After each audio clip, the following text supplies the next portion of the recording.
जयराम कुमार महतो जी।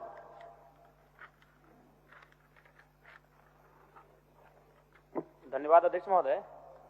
मुझे सरकार का वक्तव्य प्राप्त हुआ है। मैंने मांग किया था कि अंगीकृत बिहार राजभाषा संशोधन अधिनियम 2011 के द्वारा राज्य के भाषा भाषियों के हित में संथाली, बंगला, मुंडारी, हो, खड़िया, कुड़ुख, कुरमाली, खोरठा, नागपुरी, पंचपरगनिया तथा उड़िया भाषा को उर्दू के अतिरिक्त द्वितीय राजभाषा के रूप में अधिसूचित किया गया है।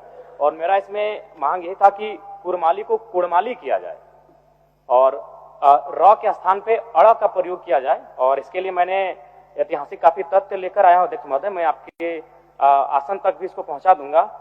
और इसपे मेरा माननीय मंत्री जी से कहना यह होगा कि इसमें ना कोई अतिरिक्त आपको खर्च आएगा, ना ही आपका राजस्व का नुकसान होगा, बस एक बर्तनी में सुधार करना है। और चूंकि अध्यक्ष महोदय इनका जो उत्तर आया उसमें कहना था कि इससे पहले आपत्ति नहीं हुई थी, तो मेरा मानना यह भी है और मेरा तर्क यह है कि मान के चलिए आखिर हम लोग काफी कम समय मैंने काफी समय लगा हमें विषयों को जानने में, प्रक्रियाओं को जानने में, कानूनों को जानने में, तो निसंदेह आपत्ति नहीं हुई होगी। लेकिन मेरा मानना है चूंकि झारखंड का निर्माण ही भाषा और भाषा के आधार पर किया गया है और अभी उसका एक ज्वलंत उदाहरण आपको देख सकते हैं। उड़ीसा से ओडिशा आर का प्रयोग होता था अध्यक्ष महोदय, वहां उड़ीसा को डी का प्रयोग किया जाने लगा, क्योंकि वो क्या होती है उसकी संस्कृति है, उनकी परंपरा है। ठीक उसी प्रकार कुड़माली में अभी कुरमाली र उच्चारण होता है बर्तनी में, जबकि वह मूल रूप से परंपराओं की मान्यताओं की बात करें तो अड़ होना चाहिए। और अंग्रेजी दस्तावेज में आप तमाम देखिएगा, जो पीपल ऑफ इंडिया में बिहार चैप्टर को देखें, उड़ीसा के चैप्टर को देखें, ये एंथ्रोपोलॉजिकल सर्वे ऑफ इंडिया है जिसमें आर के नीचे उन्होंने हार्ड डॉट का प्रयोग किया है या फिर ऊपर में कैप का प्रयोग किया है। इसका मतलब क्योंकि अंग्रेजों के पास बहुत सारे ऐसे शब्द थे जैसे त, थ, द, ध, इनका उनका शब्दवाली में नहीं था, तो उस लिहाज से उन्होंने अड़ के लिए उनके पास कोई विशेष वर्ड अंग्रेजी में नहीं था, इसीलिए उन्होंने र का प्रचलन होना मैंने धीरे धीरे होता चला गया। इसीलिए मैं मांग करता हूं कि र के स्थान पे अड़ किया जाए। क्योंकि कुड़माली साहित्य की बात करें तो अड़ का महत्वपूर्ण स्थान है, जैसे काड़ा, माड़ा, भेड़ा, पीड़ा, डाड़ा,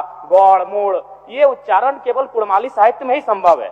अभी अगर इसका आप चाहें तो एक सर्वे भी कर सकते हैं जहां कुड़माली लैंग्वेज बोला जाता है। जैसे मान के चलिए जो औद्योगिक क्षेत्र आए वहां यूपी बिहार के लोग आके बसे हैं, आप चाहें तो एक बार सर्वे कर लीजिए कि उनमें वे अगर उच्चारण भी करेंगे ना तो वो कारा कहेंगे, ढेरा कहेंगे, भेड़ा नहीं बोल पाएंगे। तो कोई जो भाषा साहित्य होता है ना अध्यक्ष महोदय, वो परंपरा होती है। तो मैं माननीय मंत्री महोदय से कहना चाहूंगा कि अड़ इसको किया जाए। माननीय मुख्यमंत्री जी देंगे। माननीय जयराम महतो जी का जो विषय है, निश्चित रूप से बहुत ऐसे भाषा, बोलचाल और इन सब को लेकर अध्यक्ष महोदय शब्दों में, लिखावट में भी बदलाव हो जाता है। अब जैसे कुर्मी है, कहीं कुड़मी भी है, तो ये बात सही है, जवाब भी सही इनको दिया गया है, क्योंकि किसी ने कोई आपत्ति नहीं जताई है। और ये चूंकि माननीय सदस्य इस बार सदन में आए हैं तो उन्होंने इस बात को संज्ञान में दिया है और इसको हम लोग इसका एक आकलन कराकर अगर ऐसी इनकी बात सही है तो निश्चित रूप से सुधार होना चाहिए, इसके पक्ष में हम लोग भी हैं। चलिए माननीय सदस्य जी।